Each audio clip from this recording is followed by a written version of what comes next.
Kapag naka-on ang mga ito sa settings ng cellphone nyo ay mabilis na iinit at malobat ang inyong mga cellphone. So kung ano at kung saan makikita, sundan nyo lang po ang video na to.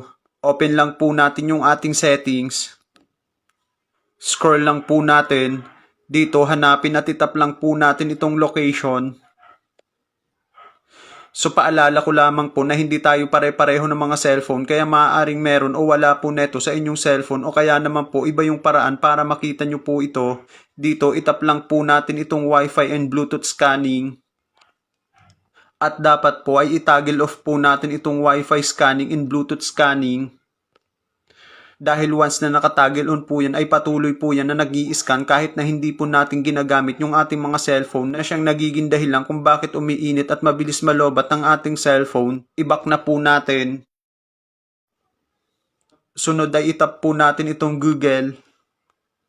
Tap all services. Dito ay makikita natin itong devices. Itap lang po natin.